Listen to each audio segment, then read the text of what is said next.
good. I'm good. Sorry about that shouting then.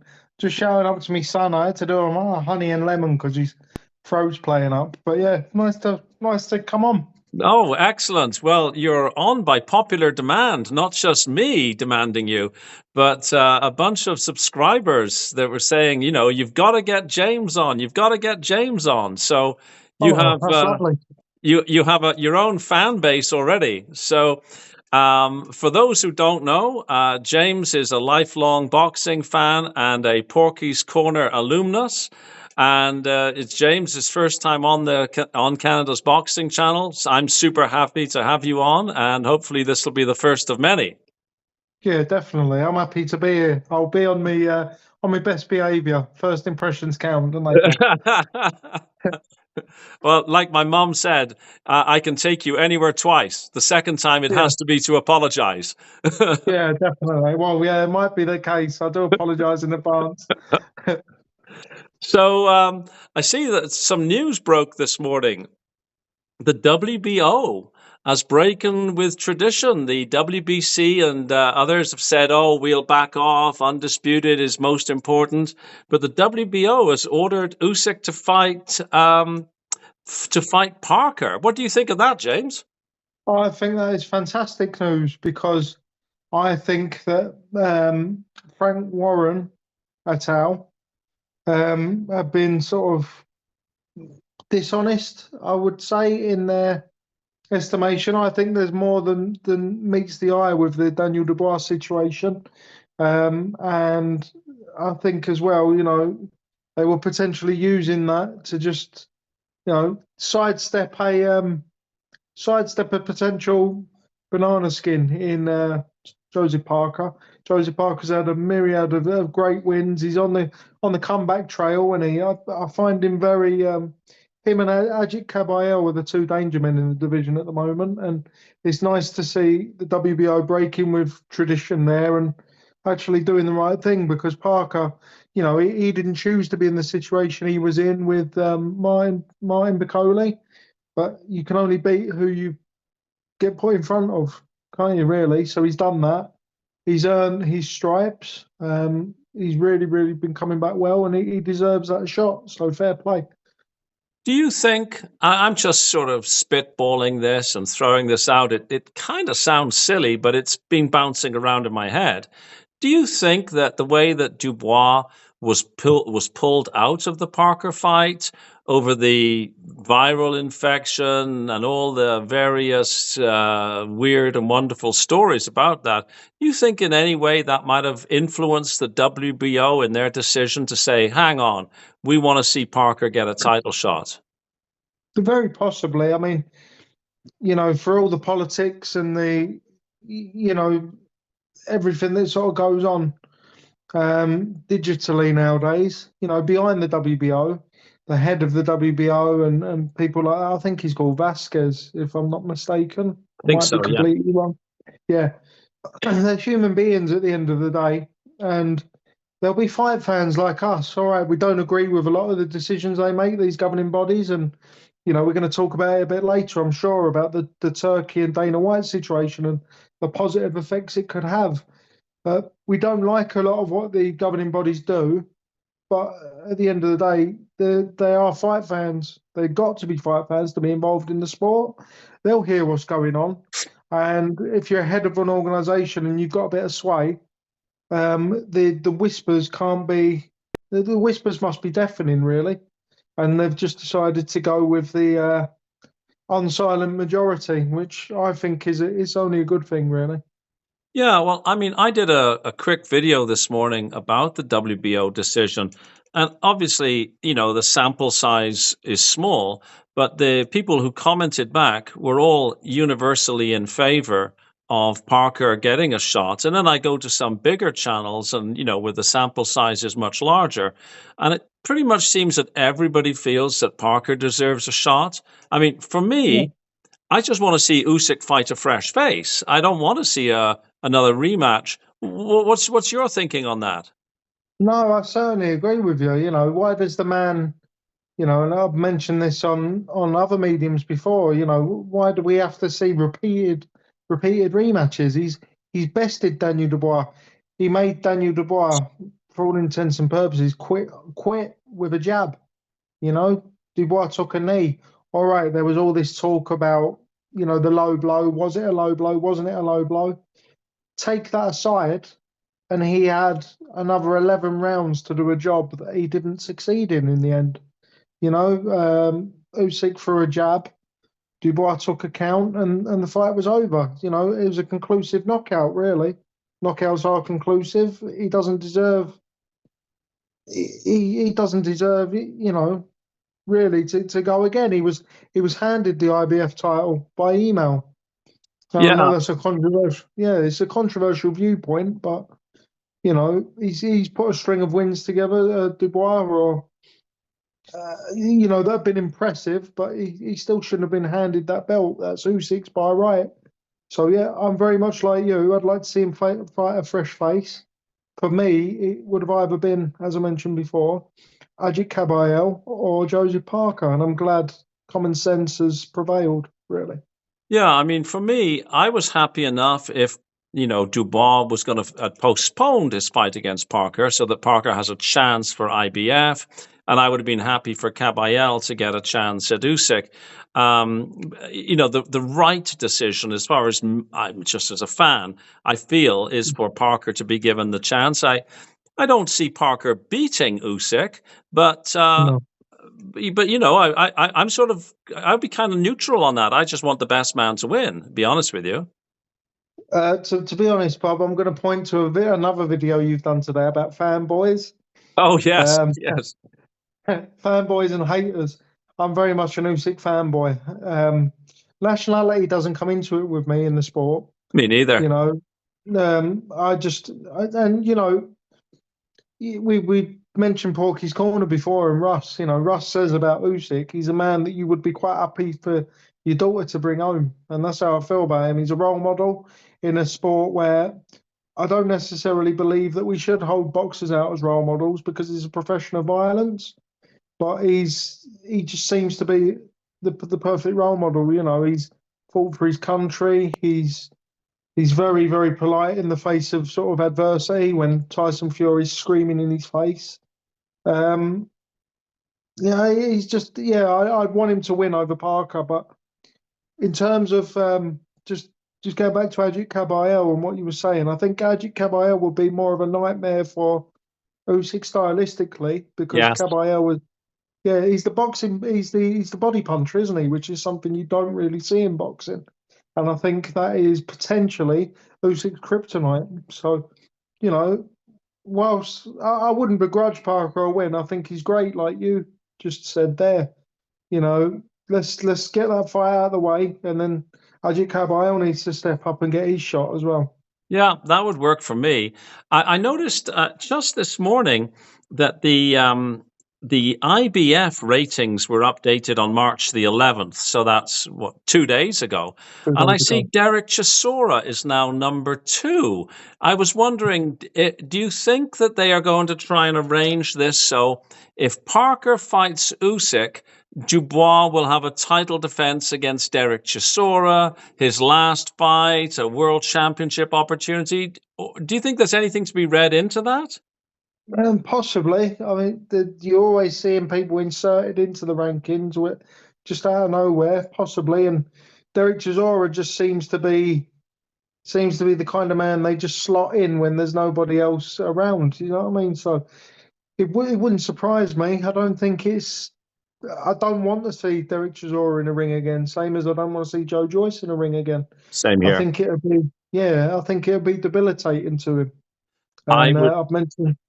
Sorry, Bob. Go on. So I was just going to agree with you. I would hate to see Derek Chisora in with Daniel Dubois. I think that would be a massacre, and I think that there's a very real danger that somebody like Chisora, or for that matter, somebody like Joe Joyce, is going to end up like Riddick Bowe. I mean, Riddick Bowe is Yeah, 7 years younger or 8 years younger than me, and he sounds like he's in a terrible shape. And I don't want to see that he happen does. to Chisora or anybody for that matter.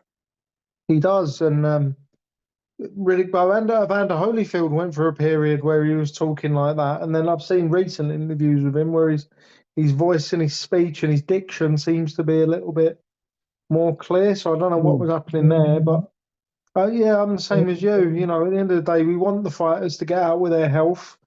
I know I've been very derogatory about the likes of Conor Benn in the very recent past, but that's because of the way Conor Benn holds himself up. So I have said, you know, I don't wish good health on him, but generally, other fighters, I want to see him do really, really well. And he's made a lot of money for being essentially a domestic level operator. He should know when to hang him up, really, because it's just going to be a bit of a sad ending for Del Boy, I believe. And he's a fan favourite, isn't he? Oh So, yeah, he's a very entertaining guy. He's liked by the fans. He says it as it sort of comes into his head, which for good or bad. yeah. I would like to see him get if he insists on fighting anybody. I would like him to fight somebody else that's more of a pillow-fisted fighter rather than Dubois, who I think is a dangerous killer at the moment if he hits you. Mm. I'd like him to fight members of his team for actually stepping up and telling him that he needs to retire. You know, somebody needs to put their arm around him and say, "Come on, Derek, you're a millionaire a couple of times over. Yeah. Isn't it time to just leave it?" You know, like I said before, he's provided many hours of entertainment, and you can't begrudge him the money. I mean, he's got in there, and the pasting from Vitaly Klitschko alone, you Oh, know, that was enough to. Yeah, I believe it was Klitschko, wasn't it, who yeah. beat him up? Yeah.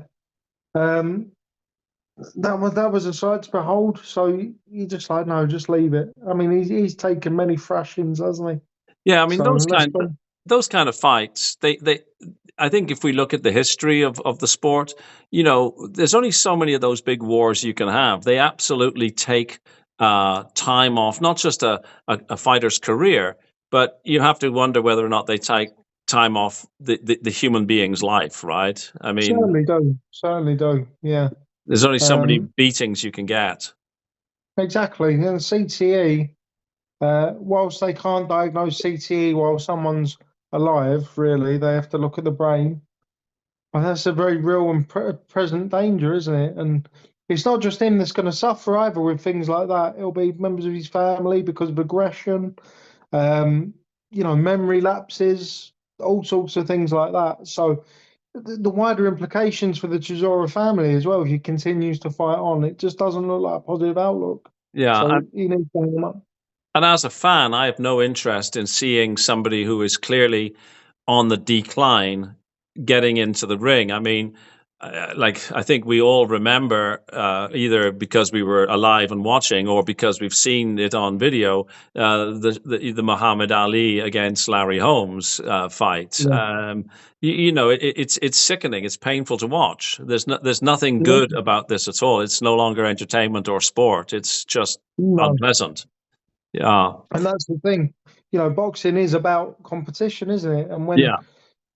violent competition, it's not like playing football and, you're losing a yard of pace. No, you're losing brain cells. So, yeah, definitely it's not something. And same with Joe Joyce as well. He shouldn't be anywhere near a boxing ring, but, Well, the we could most just have the same conversation. Yeah, I mean, the most popular video I did was asking whether or not Joe Joyce was okay, and I'm sort of troubled now to see that Filip Hrgovic is his new opponent. Normally I Yeah. would be cheering on Joe Joyce because I like Joe Joyce, but I kind of want Joe Joyce to get beat really early so that Yeah. he's limited in the amount of punishment he takes, and then he retires. What do you think Yeah. of Hrgovic and Joyce? Yeah, I agree with you there. I don't want to be like the nodding dog there, Bob, but Hrgovic, whilst he lost to Dubois, he's still putting quite a spirited effort. He's not a complete muppet, really, in British parlance. Yeah. He's someone who can fight. You know what I mean? And he was mentioned in the sort of upper echelons of the contendership at one point for the world title. So he can certainly fight. And yeah, like you, I think it'd be a lot more merciful just to go in there and try and get a knockout than sort of prolong a beating. Because I watched that video that you spoke of there, the Joe Joyce video, and I've been thinking for a while he's worse than Derek Chisora. He stops mid sentence. He's like his brain short circuits, and it's not very it's not a very good thing. I mean, he's got his mother to look after as well, hasn't he? Yeah, His mum's blind, yeah, I believe. yeah, and he's a smart fellow. I think he went to university. He's got a degree in arts. He can certainly do other things. And I I would imagine that he's salted away quite a bit of cash. He hasn't had those massive paydays, but he's probably certainly well off, I would think. Yeah, be comfortable, Yeah. definitely. Now, talking about people who have lots and lots of money, what are your thoughts on? I'm not going to call him His Excellency. I find that to be preposterous. But Turkey Al Sheikh and Dana White, and specifically, how do you think that's going to affect Darth Warren and Eddie Hearn? Darth Warren, I like that. It's better than Bricktop, isn't it? Um, I believe it's affected Eddie Hearn insofar as I believe it's opened the door slightly wider for retirement to come calling. Um, because Eddie had discussed it 3 or 4 days before the big announcement Hmm. that TKO and TKO were pairing with them, that he was going to retire. I do think their noses have been put a little bit out of joint. But also on the other side of the argument, I've had time to assess it, and we're always sort of maybe changing our viewpoints according to what comes out and stuff like that. But Frank Warren's come out and done an interview, and he's talked about it's good for America. Now, if you look at the situation, Dana White will obviously be very American centric. Yeah, So I think they're going to have to focus on the one market first. I'm not changing my viewpoint in my belief that they will take over boxing with some sort of league system, which I've mentioned on Porky's Corner, for example, with you were the Ross. first. You were the first guy I ever heard talk about that. I think I that was, you were yeah. definitely the first I heard, anyways. Call me a visionary. Call me a visionary. So yeah. So yeah, I do believe that that system is gonna be implemented, but I think that they need to. It's going to take a couple of years to really sort it out. They've got to hire backroom staff and everything, and why not go with what Dana White's familiar with, the US? Yeah, Start there as your base of operations, and then you can branch out. Then, can't you? So I don't think in the short term, whilst Eddie Hearn, I think this will be his sign to just leave and go off and do his merry thing because boxing's netted him a lot of money. yeah. Um, Frank Warren's only got boxing to fall back on. He's a boxing promoter, not a sports promoter. So I think he'll hold on and he'll have a couple more years of, ruling the roost in Britain, whilst Turkey and Dana White, do their thing and really learn the ropes and learn how everything's affecting them. So it's coming. The takeover's coming. It's just going to take a little time to really see what's going to happen.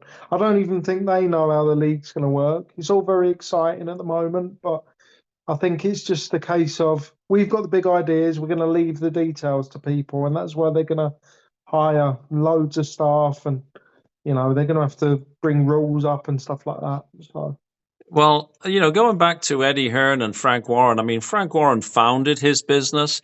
Eddie Hearn took over from his dad. And, I'm not saying that he's not as committed, but quite often when kids inherit the business that their fathers founded, they are not quite as committed. And Eddie Hearn has also he's got darts, ping pong, golf, and a myriad of other things to do. I wouldn't be surprised if Eddie Hearn moves away from boxing, especially when Katie Taylor and AJ call it a day. And I think Katie Taylor she's got one more fight with Amanda Serrano, and AJ, well, we don't know, right? So, no, we don't know. We don't know. I mean, boxing, I can imagine the reason why everyone was rubbing their hands together with glee and holding hands with Turkey and all that was because boxing can be. I mean, I've had the privilege to not work with, but do some work for some smaller hall promoters over here in Britain. And boxing's a very, very thankless task, really, yeah, for the promoters and even the big promoters. Do you know what I mean? Like unless you've got an AJ or you've got a Katie Taylor, someone who's going to sell out stadiums, it can be quite a thankless task. Frank Warren's on top at the moment, but how many times has he been in the doldrums in Britain? And everyone's like, he's finished. When he had Box Nation and Box Nation went under, everyone was like, he's never going to come back again. He's done. It's a very, very thankless profession. So why does Eddie Hearn need that? He doesn't. He's already a very, very wealthy man.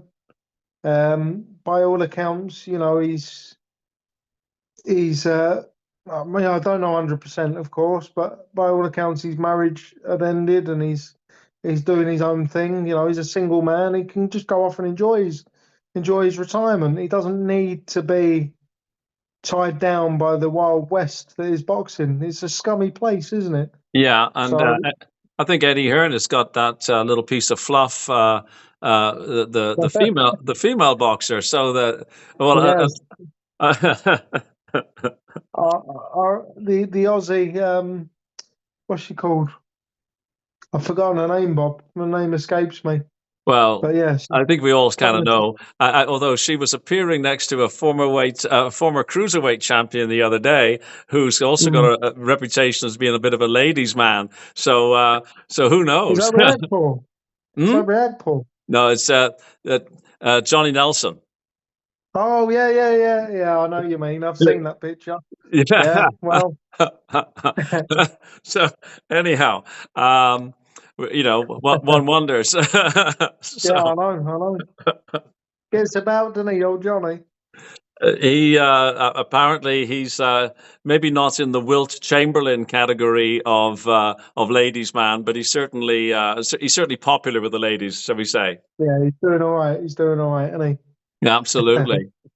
Um, Moving away from Turkey. Oh, by the way, we should also sort of maybe point out that it would be good for American boxing, particularly American heavyweight boxing, if Dana and Turkey were to focus their attentions there, because for the last, well, many years, really, the United States has not actually had any heavyweight boxers to speak about. And I grew up, of course, No? watching, the 1970s when it was essentially an American sport, with a few notable exceptions. But, everybody that you can think of from the 70s, pretty much, except for like Oscar Bonavina, maybe Joe Bugner, one or two others, was an American. Well, now Deontay Wilder was the last American of any note, and I always put like an asterisk next to Deontay Wilder's name. No disrespect, but it's Yeah. just doesn't have the resume really. But He was He was an exciting puncher. I mean, both Britain and Canada, they had joint custody over the greatest heavyweight Lennox besides Ali that's ever lived Lennox in Lennox Lewis, Lewis. yeah. So, I know certain people disagree with that, but I do think Lennox was, like Ali to me was the greatest man, but I believe Lennox would have beaten him, and I get caned for that. But I've Yeah, got my well, reason, I usually, when I assessed boxers from different eras, I really focus on resumes, who they fought, who they lost against, titles held, and stuff like that, and it avoids that sort of fantasy fight kind of exercise. Mm. Lennox Lewis is certainly in my top five. I'm one day I'm going to do a video about my all time top 10, and that's a hard video to do because I want I to could. come on with you, Bob, and we can talk about it. Yeah, well, I mean, because you've got to reserve a few spots. So, like, there's only 10 seats at a table. And Mm. when you put in people like, maybe Jack Johnson, maybe Joe Lewis, maybe Marciano, well, there you are. You're left with seven. So Yeah, I used to always play a game with my dad. I would say, well, I will talk about my lifetime top 10. That would stop me and my dad arguing because he was a Joe Lewis yeah. fan. I was an Ali fan. Yeah, my dad's a Joe Lewis fan. He believes that Joe Lewis will beat anybody. But we're deviating anyway, aren't we, Bob? I can talk about this all night. Oh, But well, I mean, hey, yeah, we're not getting paid to do this, neither of us, so we may as well just have fun and chat anyways. yeah, I suppose Um, so. that's the great thing about, like, I'm not employed by anybody to do this, and I probably never will see a red cent out of it, and you're just giving up your time to chat with me. So, Oh, um, it's a pleasure. But there's one other thing that I was hoping we could touch on. I know that he's one of your favorite fighters, so I really hope that you will hold your prejudice in check, because I don't want you to reach across and slap me now. But what do you think You're of not being what do you think you're of not being Chris Eubank facetious on it. Chris Eubank Jr. being awarded £100,000 monetary penalty for hitting your hero Conor Benn? Well, I've tried to get in touch with him, just to console him. Um, I can teach him to make a good omelette over what's left on his face. But I, yeah, I've mentioned in other mediums, so at risk of repeating myself, I do believe that it's the promoters that should be stumping up that fine. They should be stumping up the cash, because I believe it's added another couple of £1 million onto the pay-per-view forecast, shall we Hmm. say. So, he definitely deserves the lion's share of that, because he's made it interesting. And that's all this fight is. It's just circus, pantomime. And it's not something that I'm going to be watching, and I'm sure you won't be watching it, Bob, for the boxing skill that's going to be involved. Because whilst I do think that Chris Eubank does have some modicum of skill, I don't really believe Conor Benn's that skillful. I do believe the enhancements, so to speak, I think they added a lot to his physical attributes. It's certainly not about the boxing. This is just pantomime. It's about two lads who are just you know their father's sons, and one of the fathers won't even be involved. So it's a bit ridiculous, really. Yeah, I mean, Um, if those two guys, were called Smith and Jones, well, they'd never be fighting because they're a different weight class. But nobody's interested. well, I mean, like Chris Eubank is sort of okay. Um, Conor Benn is honestly mediocre. not. Yeah. I certainly. I don't think any real hardcore boxing fans are going to be watching this, but it will do very, very well. I understand it's a very big fight in Britain. When I talk to people, in this part of the world, it doesn't have any real resonance. But I think in the UK, it's going to sell well. So Yeah, it will do, because social media, unfortunately, and you mentioned it in your haters video. Social media is the way, isn't it? And it's a blessing and a curse. People they want noise. They want people shouting. They don't want someone to be nice and respectful. And the bigger a moron that you are, a la Conor Benn, the more entitled you are, a la Conor Benn, without having any real achievements to speak of. You're beating up old men and corpses in boxing terms. It seems to sell, and it's just very unfortunate. It's not something I'm not going to be watching it live. Put it that way. I watch the highlights. The only way I watch the fight in its entirety is if Conor Benn gets knocked out. But even then, I won't watch it live. I'll catch the result afterwards. yeah, I'm not going to pay to watch that show.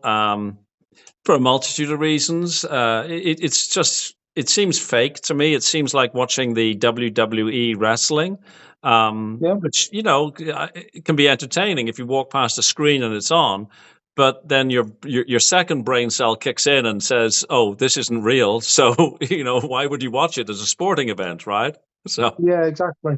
Ironically, you say that TKO, who have partnered with Turkey and yeah, Dana White, they're behind the WWE. that's So right. maybe maybe that's maybe there's more of that to come. Yeah, well, I would hope not, but Don't know. yeah, I mean, if you look at serious Greco-Roman wrestling is never broadcast and nobody watches it outside of possibly the Olympics, but they can fill a 50,000 seat stadium for WWE, the big leg drop or somebody jumping off a cage, and hey, Yeah. I mean, it's hard for me to understand. I'm a bit of a fanboy for the old WWE, Bob. So I liked you it know, back in the very early '90s when I first started watching it. But that's sort of Macho Man Randy Savage and the Ultimate Bret Warrior and Hart, Hulk Hogan. Bret Hmm? Hart as well, Oh yeah, Canadian, Bret wasn't the he? So Hitman Hart. Yes, yeah, absolutely. He's a Canadian icon. there But you go. that was in my early 30s, and I'd watch it in a sports bar and drink a few beers, and we all knew it wasn't real, but it was entertainment. Yeah, it's I haven't entertainment. seen it for many years now. Exactly. I noticed we're getting a little short on time. There was one more fight I wanted to talk to you about if you have time, and that's Cool. Fabio Wardley, looking like he's going to be fighting Kubrat Pulev, who's I think biologically old enough to be Fabio Wardley's dad. I think there's like a 14-year age spread. But what are your thoughts on that? My thoughts on that is it's the classic, passing of the torch, young lion to old lion. It's a good name on Fabio's resume, certainly, and it's a name that he can say, well, I've beaten someone who's been in with Joshua, been in with Huey Fury on a lower level, for example. But it's not anything to really get too excited about. And there's talk of the WBA belt, the regular WBA belt being attached to it, which makes no difference to me whatsoever. That belt shouldn't even exist. WBA have said numerous times they're going to clear up their ridiculous, collection of belts. It's absolutely bizarre. Doesn't need a belt attaching to it. Just call it for what it is. Just a passing of the torch sort of fight. Like somebody who's a bit of a gatekeeper, and hopefully Fabio Wardley does what we want to Yeah. happen to Derek Chisora if he fights, knocks him out mercifully, sorry, really quickly, and then just goes about his business and moves up the ladder. Yeah, I like Fabio Wardley. I would say that I'm a Fabio Wardley fan. I like the way he deports himself outside the ring. I like the way he speaks, and I like the way that he fights. Mm. He's the kind of fighter that I like to watch. Hmm. If if he comes unstuck against Pulev, that will be a real setback because of Pulev's age. I Yeah, would imagine that it would be I don't know, a first half of the fight stoppage somewhere around round 4 or 5, I would think. But I would say so. Yeah, I would agree. He's very vicious, isn't he, Fabio Wardley? So, oh yes, he'll let shots go. Yeah, definitely. yeah. It's interesting. I tend to agree that Pulev, at 43 years old, I'm not a super big fan of people boxing much past 40. To be honest with you. Um, No, I mean, everybody wants to be George Foreman, but there are very few George Foremans around.